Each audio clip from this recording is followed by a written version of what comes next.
Essa palestra sobre as 7 cartas de Apocalipse, registradas em Apocalipse 2 e 3, foi dada no dia 12/7/2020 em Sankt Vith, na Bélgica, pelo irmão Burkhard Löwen, e a tradução foi feita simultaneamente, o que se percebe em alguns momentos que ela não está talvez tão boa quanto desejável. Ainda assim, desejo que sirva de edificação para todos aqueles que assistem. Muito obrigado. Deus e Pai, nós te agradecemos nesta noite por podermos estudar a tua palavra em conjunto. Te agradecemos esta oportunidade e também te agradecemos que estamos ligados a ti. Unidos a ti, aquele que disse: estarei convosco todos os dias até ao final do século. E assim queremos pedir por graça e ajuda. Tu sabes o que os nossos corações estão precisando. Também sabe o que está sendo preparado para servir ao nosso ensino. Também queremos pedir pela tradução, pelo falar, pelo ouvir, pela técnica, que tu possas colocar a tua boa mão nesta noite. Amém. Queridos, nós queremos continuar uma série de pregações,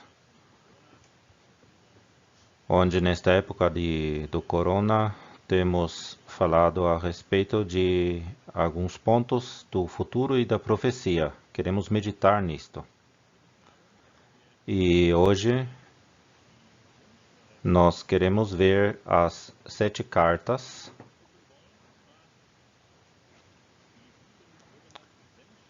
as tais chamadas 7 cartas de Apocalipse, que nós encontramos em Apocalipse 2 e 3. Isso vai ser construído em cima daquilo que ouvimos e vimos nas últimas contemplações. E assim será simplesmente um resumo, uma panorâmica daquilo que está escrito em Apocalipse capítulos 2 e 3.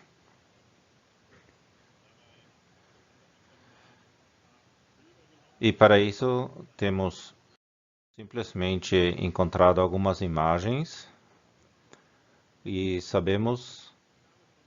para sabermos o que o livro do Apocalipse é.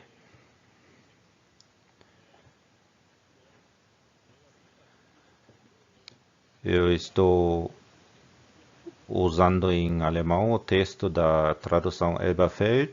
Em português estamos utilizando a Almeida Corrigida Fiel.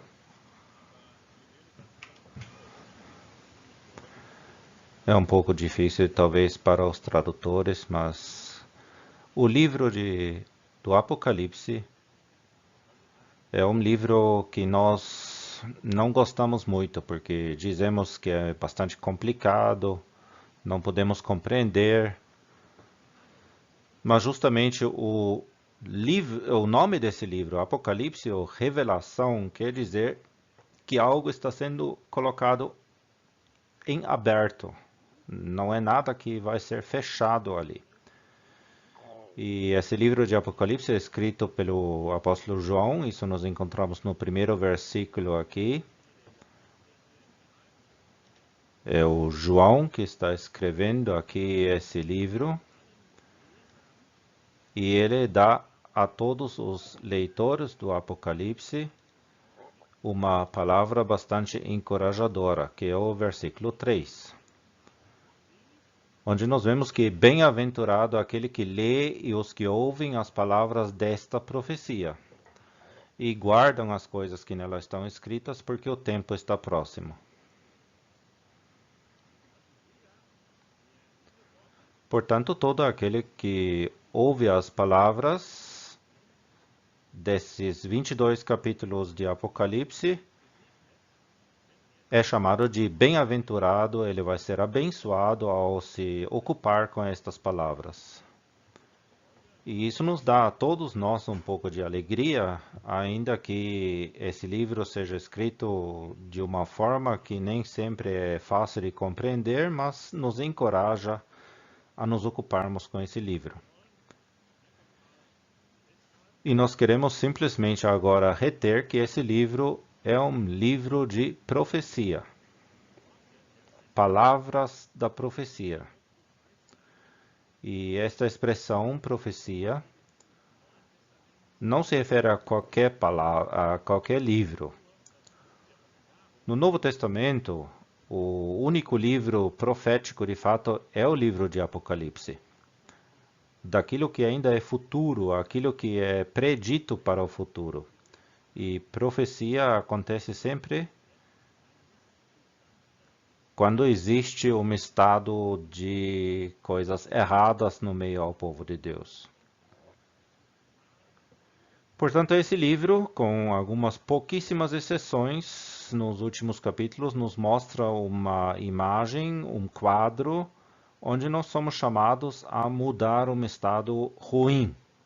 E isto visto aos olhos de Deus, com a visão de Deus. Aqui não temos encorajamento para nós nos fortalecermos na vida de fé, mas quando lemos as palavras da profecia e as ouvimos, estas palavras servem para que todos nós recebamos um estímulo, um impulso para ver se aquilo que é dito é para nós e será que nós temos que corrigir alguma coisa, temos que mudar alguma coisa do nosso comportamento?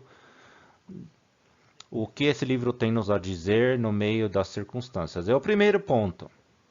Mas tem um segundo ponto ali. E esse ponto é que esse livro de Apocalipse não está a sós. Mas o livro de Apocalipse tem uma chave com a qual podemos abrir e solucionar o conteúdo desse livro. E eu estou convicto que muitos que leem esse livro nem sequer veem essa chave dentro desse livro. E por isso, antes de adentrarmos nos detalhes, é importante que reconheçamos esta chave.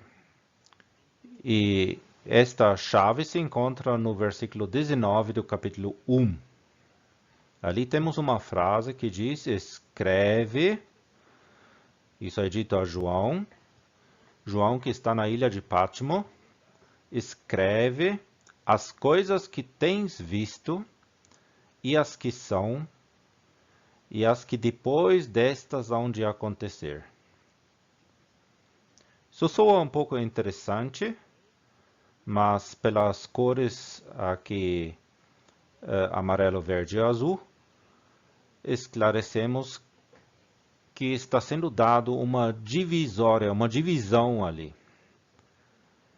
Uma parte é passado, as que tens visto, uma parte é presente, as que são, e o terceiro, as que depois destas hão de acontecer, ainda é futuro.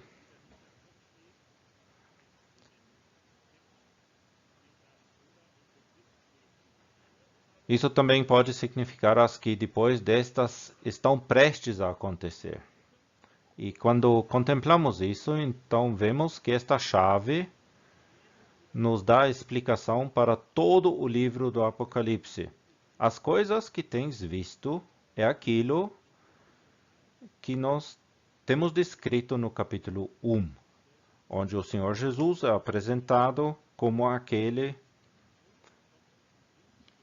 que nos lavou dos nossos pecados em seu sangue e que agora está andando no meio dos 7 castiçais de ouro na condição de juiz. Isso tudo baseado na sua obra completa no Gólgota. Depois temos as que são. E essas coisas que são é um trecho que é ligado ao capítulo 2 e 3.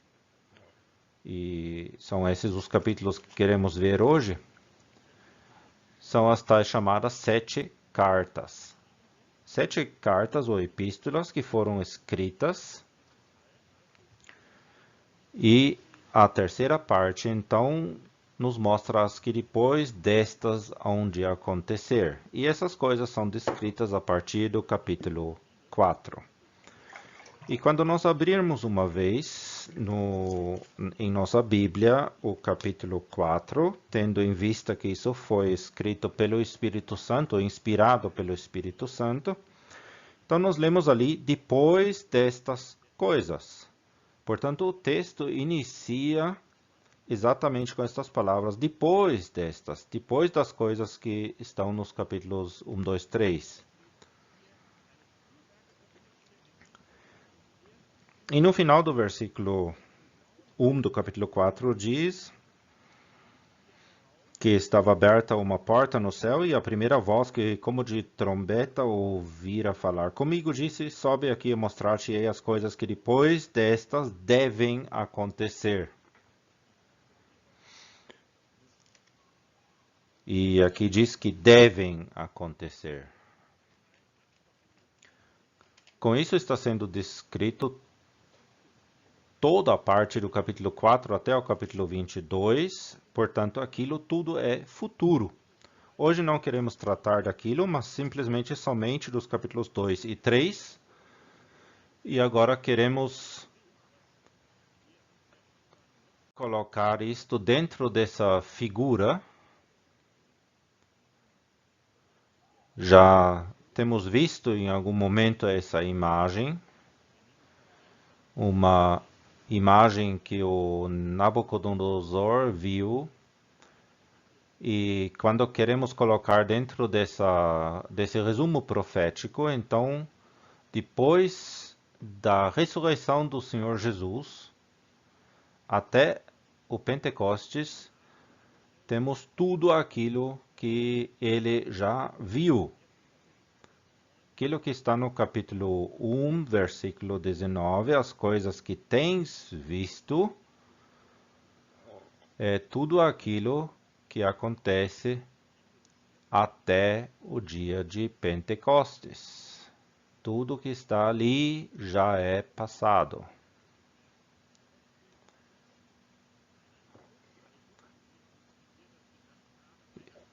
E então o apóstolo João, ele vê uma dispensação, como a chamamos, que está mostrado aqui agora na cor verde.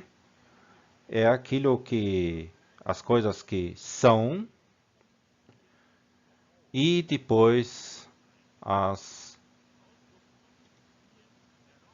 coisas que ainda hão de acontecer. Capítulo 4 dizia, sobe aqui, uma indicação de que a igreja foi arrebatado naquele momento. O arrebatamento que temos nesse ponto aqui.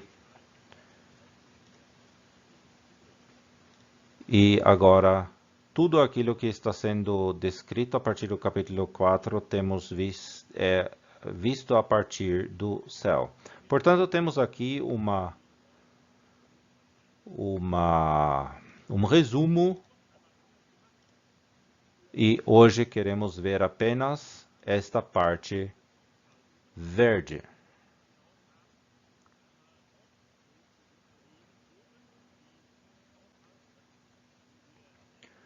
Nós temos as 7 dispensações que vimos numa outra vez.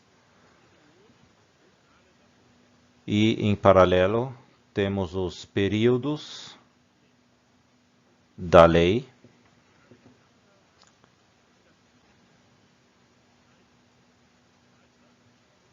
E depois a época do milênio.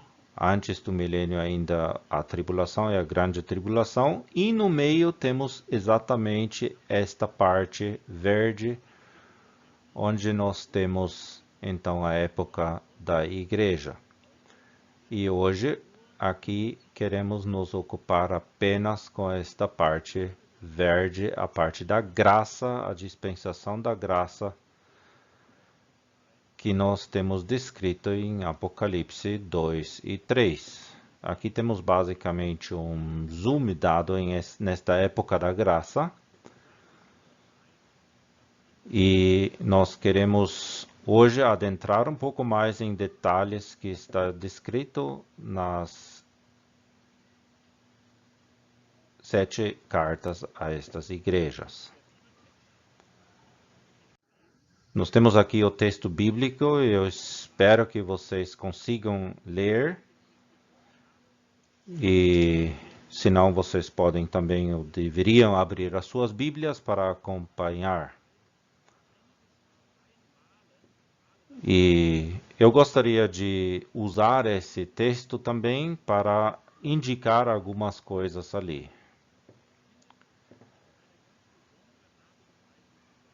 Esses 2 capítulos têm uma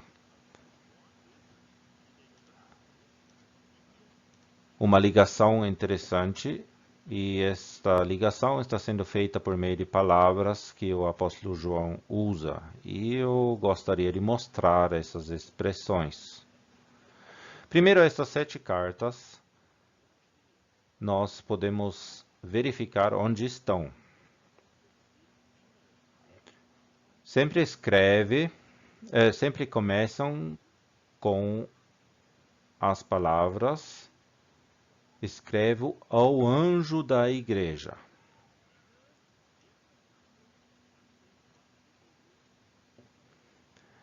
E depois a localidade Éfeso. A mesma expressão nós encontramos de novo no versículo 8, e ao anjo da igreja que está em Esmirna, escreva. As mesmas palavras iniciais. Também no versículo 12, ao anjo da igreja que está em Pérgamo. Versículo 18, a 4ª carta, e ao anjo da igreja de Tiatira escreve. Depois no capítulo 3, versículo 1, e ao anjo que está em Sardes. E no versículo 7 do capítulo 3, ao anjo da igreja que está em Filadélfia. E versículo 14, e ao anjo que está da igreja que está em Laodiceia.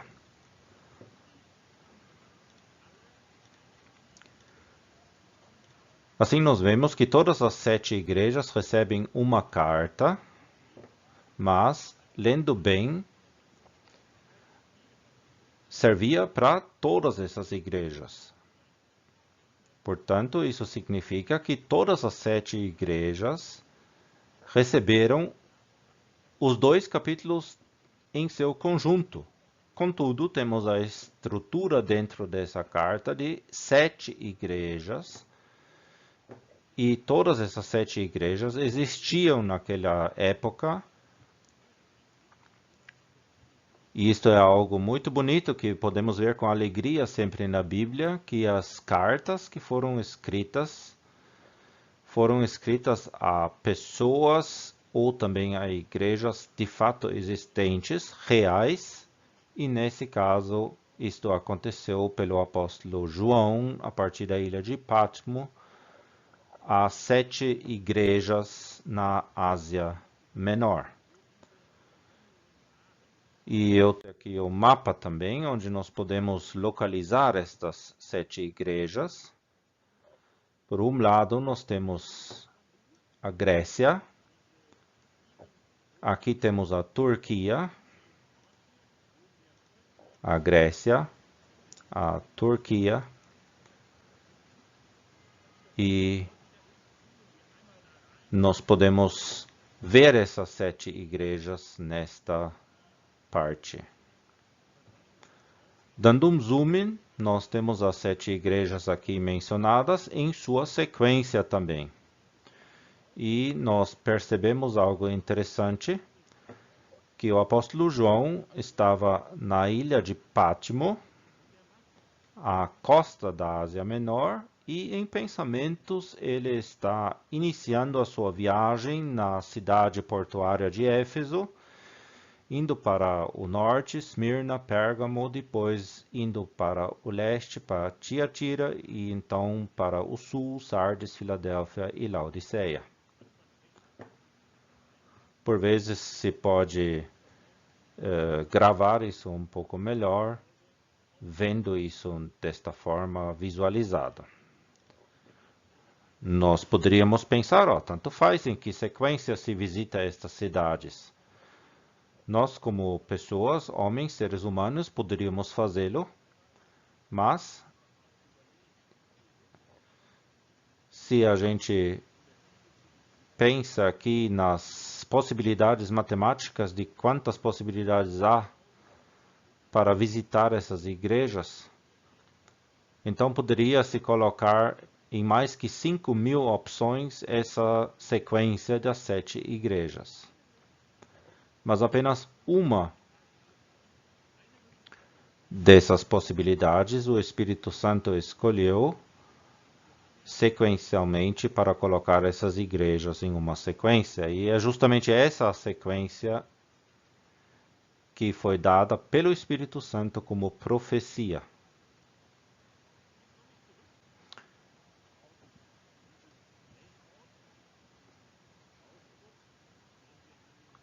Eu volto então a esta expressão que temos no texto bíblico. Eu espero que não seja rápido demais. Vocês devem folhear um pouco nas Bíblias. Mas aqui eu vou utilizar de diversas cores agora para sublinhar alguns pontos dessas 7 cartas.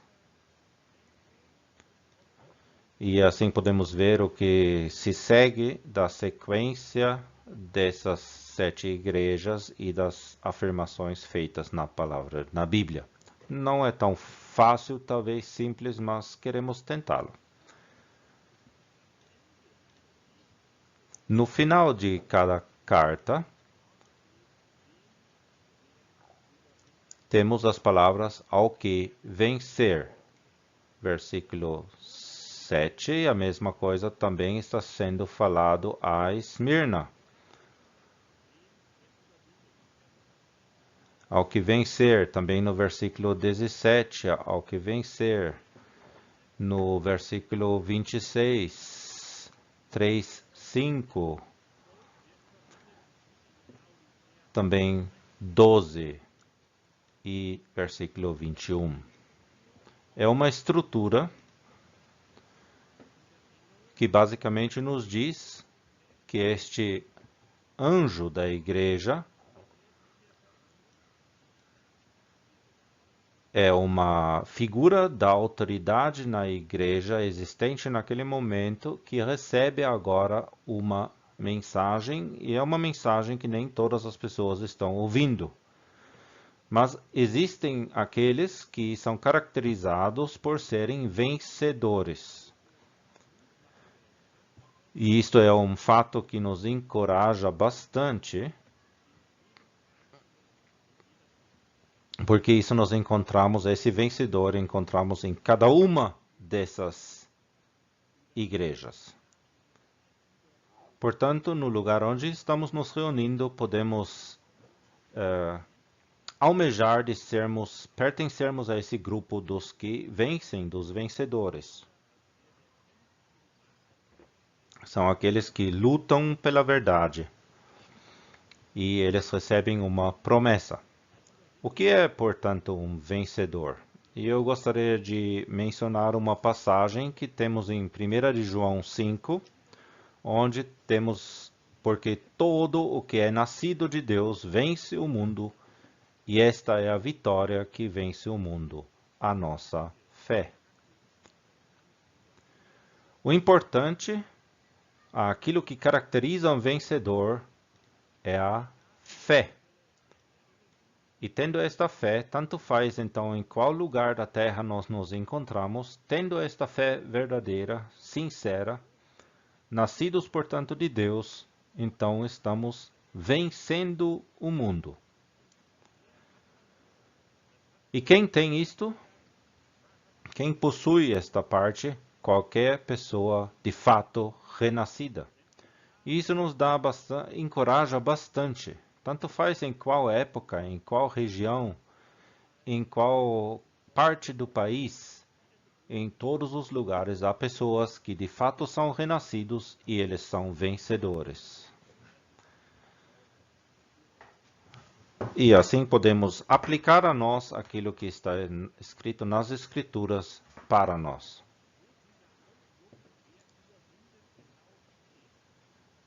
Indo em diante, agora vamos ver onde que estão essas expressões e cada vez, quando se menciona o vencedor, temos uma outra expressão.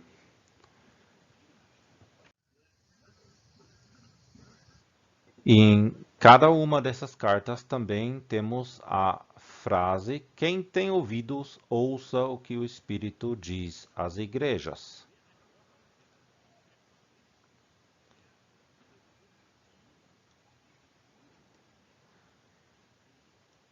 E essas pessoas que têm um ouvido, que ouvem o que o Espírito diz às igrejas, eles são chamados de bem-aventurados.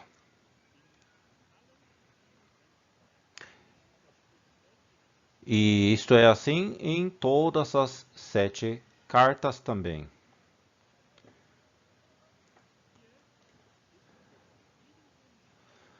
Portanto, em cada uma dessas cartas, temos no final esta frase.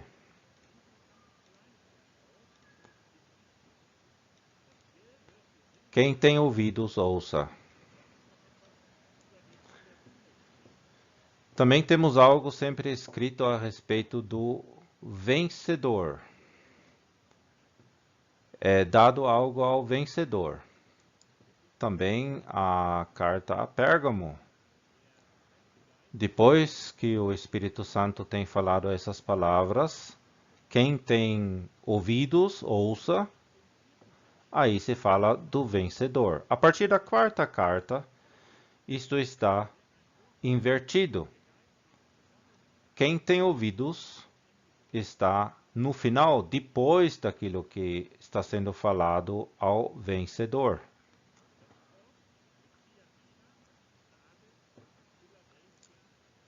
Tiatira, Sardes, Filadélfia e Laodiceia temos esta característica.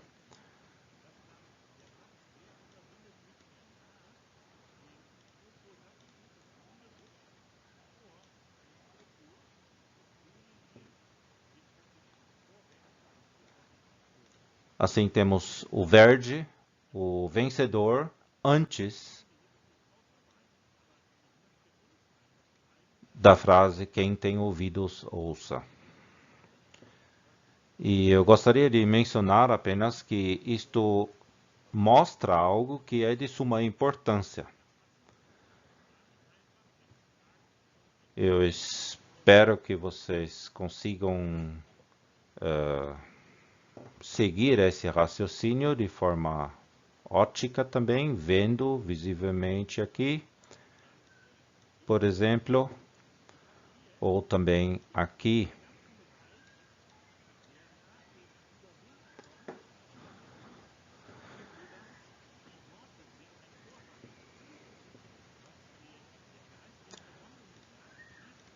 As palavras, quem tem ouvidos que ouça, nas últimas 4 cartas, está algo que é dito ao vencedor, portanto, aos crentes salvos verdadeiros. Esses são chamados a estudarem todas estas cartas e recebem essa conclamação de ouvir aquilo que o Espírito diz às igrejas.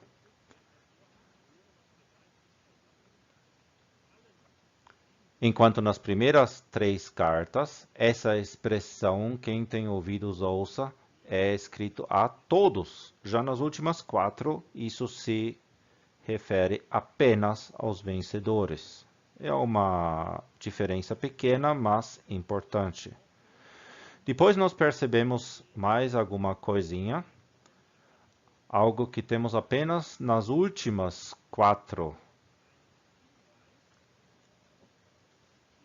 Isto é algo que temos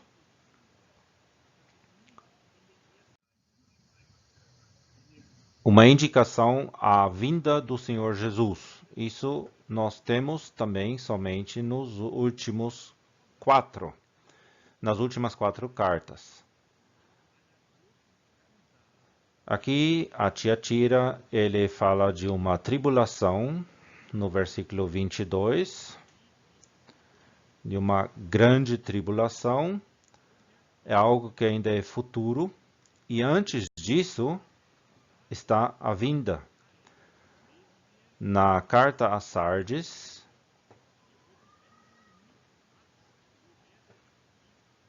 nós lemos: não saberás a que hora sobre ti virei.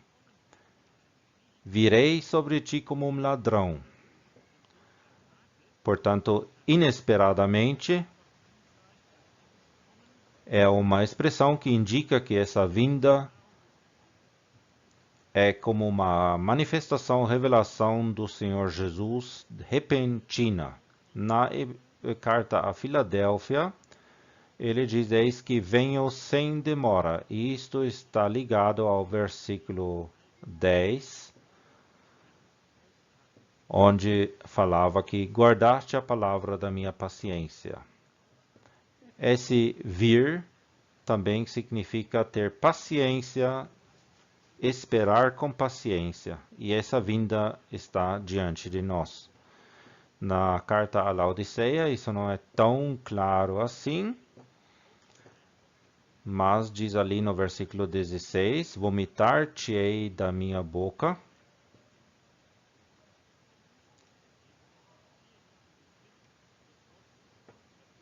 Isso significa que ele está prestes a vomitá-la, prestes a de jogá-la fora. Portanto, o Senhor há de vir para fazê-lo. Em todas essas 4 cartas, a Tiatira, Sardes, Filadélfia e Laodiceia, a vinda do Senhor Jesus está sendo descrita de forma clara ou pelo menos aludida. É importante termos isso em mente para depois compreendermos melhor a solução disto. Temos outra coisa que encontramos sempre na estrutura do texto aqui.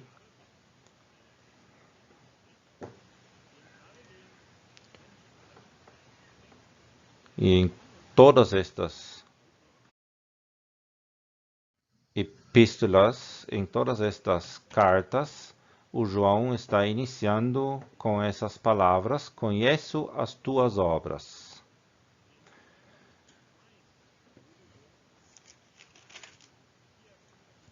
Ele está falando que ele conhece as obras de Tiatira, Sardes, Filadélfia e Laodiceia também.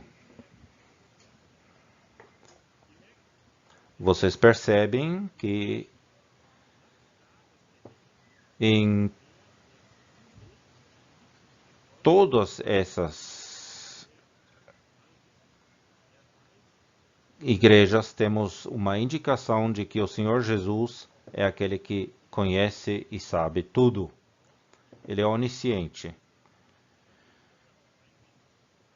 Ele mostra primeiro aquilo que é... Ele elogia aquilo que existe de bom e depois vem uma parte onde nós temos a palavra mas ou porém, demonstrando uma diferença, um contraste. Eu tenho contra ti que deixaste o teu primeiro amor, na carta a Éfeso. Em Esmirna,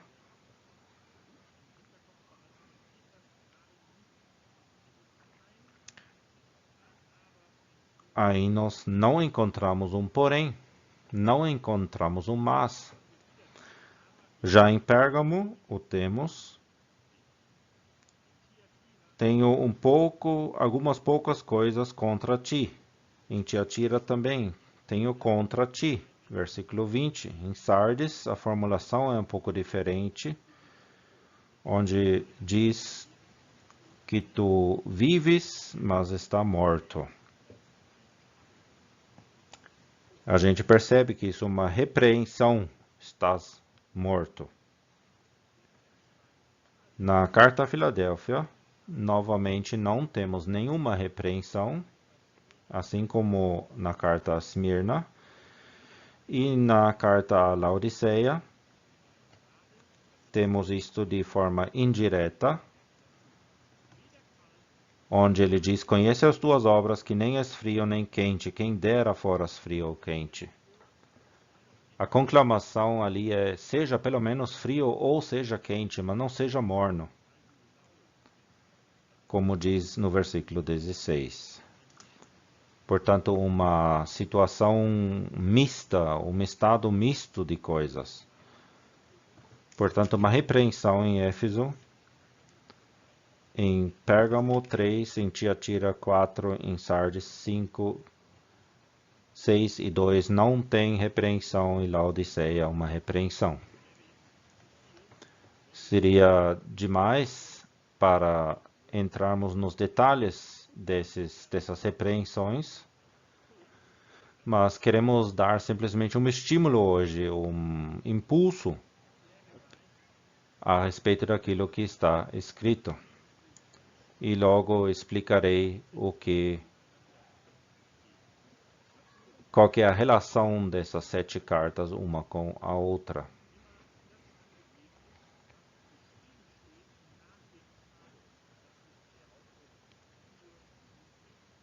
Depois da repreensão, sempre temos também a conclamação de se arrepender.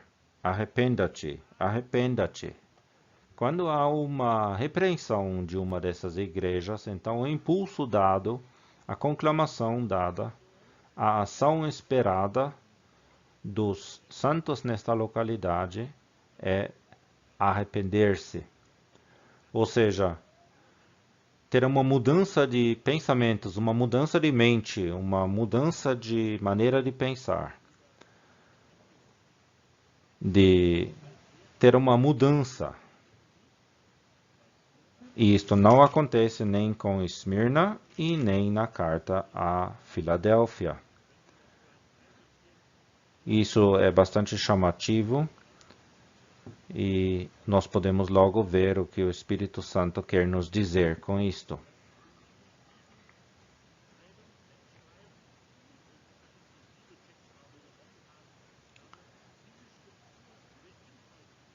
Então, espero que pelo texto bíblico vocês também podem reconhecer essa estrutura do texto bíblico. Temos pintado o texto bíblico simplesmente e podemos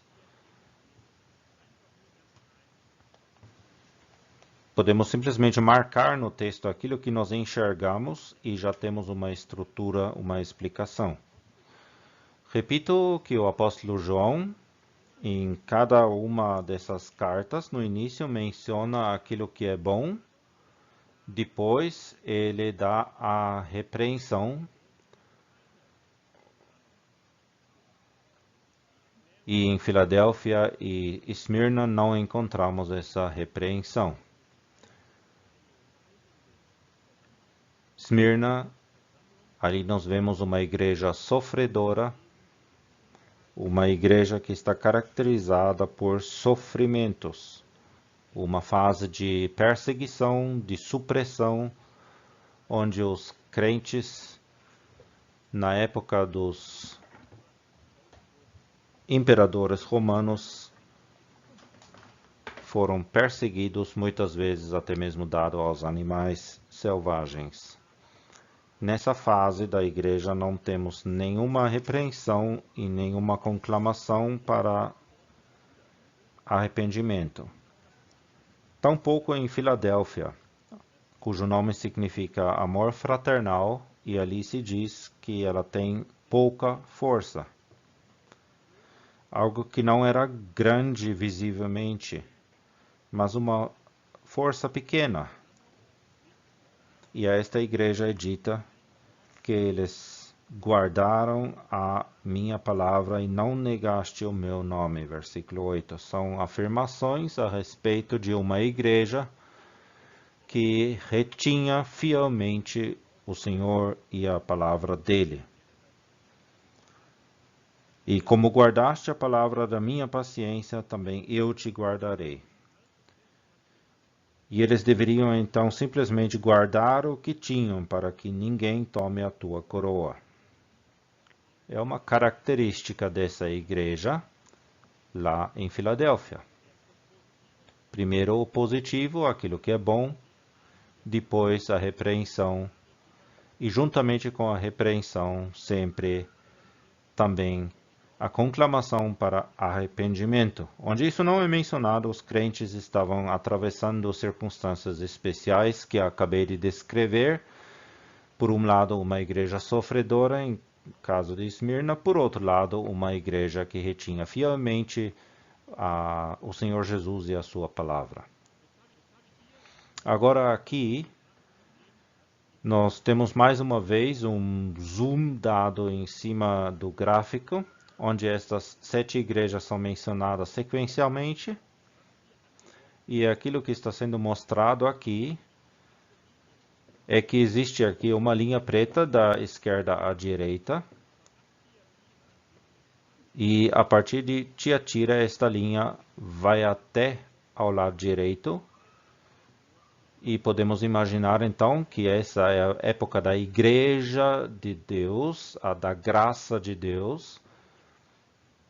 E aqui temos as 7 igrejas na sequência temporária dentro da época da graça. E reconhecendo isso, nos enche de gratidão de que as Sagradas Escrituras nos mostram exatamente esta sequência. As características das últimas 4 igrejas permanecem então até o fim. E isto é algo com que eu gostaria de terminar na última imagem. Temos aqui o significado dos nomes. Aquilo que o nome significa tem uma certa ligação com a carta recebida por esta igreja. Éfeso, a desejada, ali havia um templo enorme.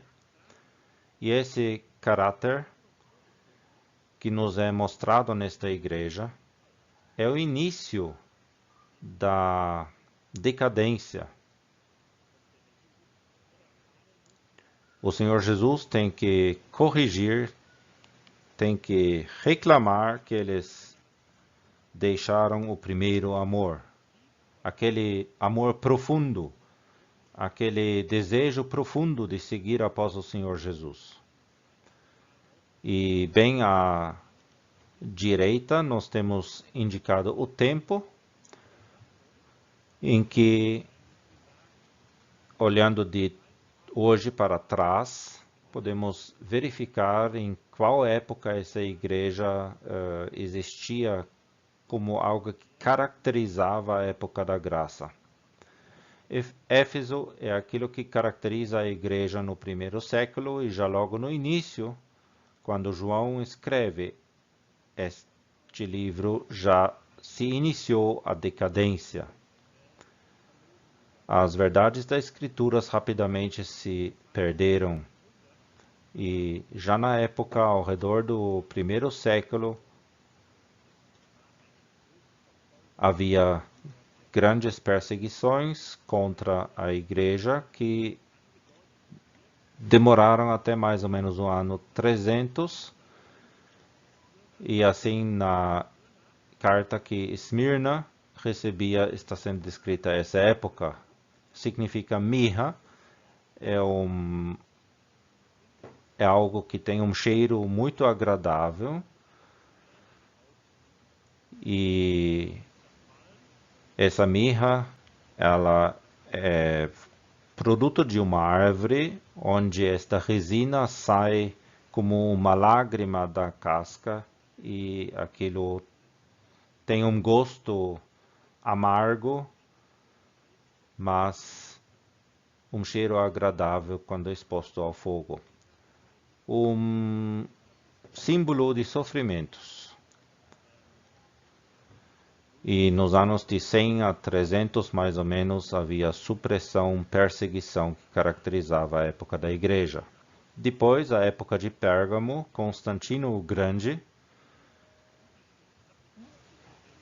ele elevou a religião cristã à religião do Estado, Assim a perseguição sumiu, o cristianismo podia se espalhar e desenvolver sem problemas rapidamente.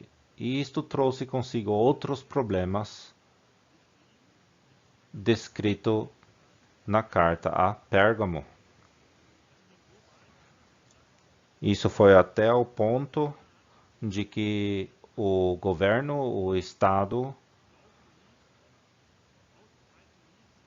deixou a igreja se espalhar, contudo, introduzia com isso também muita coisa errada para dentro da igreja. A partir do ano 600 até hoje,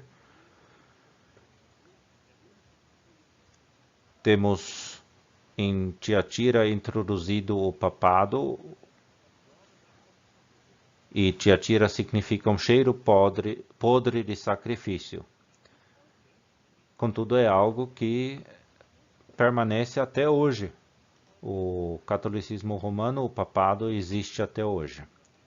E é o interessante que nós temos visto um pouco antes, que a partir da carta a Tiatira, a partir desse papado que existe até hoje, podemos dizer que desde que essas coisas foram introduzidas, nunca mais desapareceram.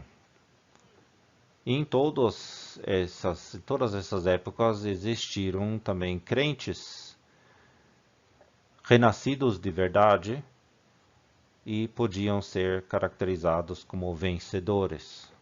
E isso também é característico pelo papado desde 600, atravessando os tempos medievais. E desde 1500, mais ou menos, temos a mudança pelos reformadores, chamamos isso de pietismo aqui.